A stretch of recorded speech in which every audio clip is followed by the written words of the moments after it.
Now, for more on this, let's bring in Lana Payne, who's joining us from Washington right now. She's the national president of Canada's biggest private sector union, UNIFOR, and she's also a member of the Prime Minister's newly formed Canada-U.S. Trade Council. Lana, Trump didn't pull the trigger on these tariffs yet. What work are you and the council doing to make sure he doesn't?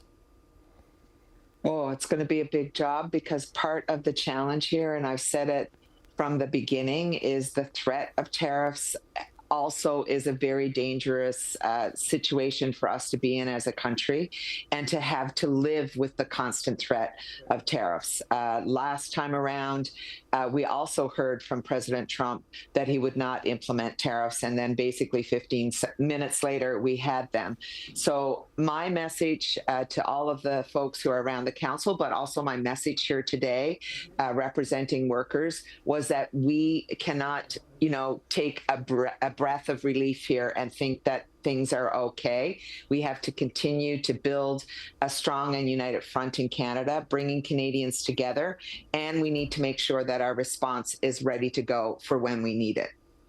Who are you meeting with in Washington? Who are you bringing your anti-tariff message to?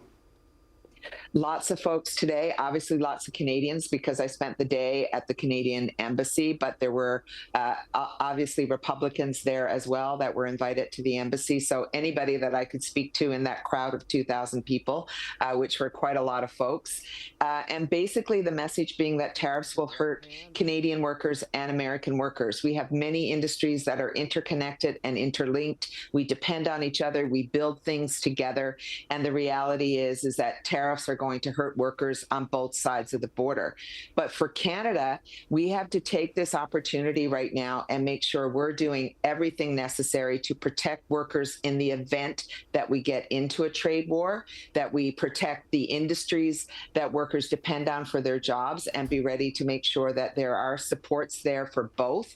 And we have to invest in our own economy and make sure we're doing everything we can to make it more resilient.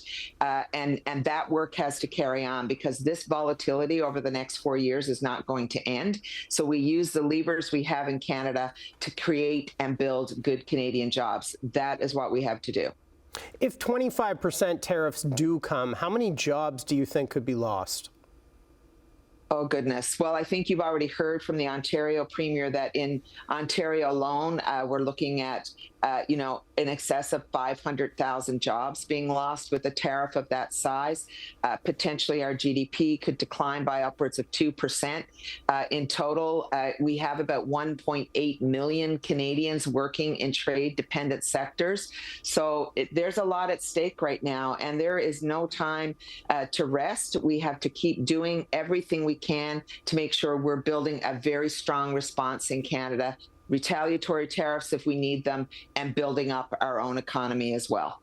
Well, I wanted to ask you what you think what UNIFOR thinks specifically the Canadian government should be doing if these tariffs do come.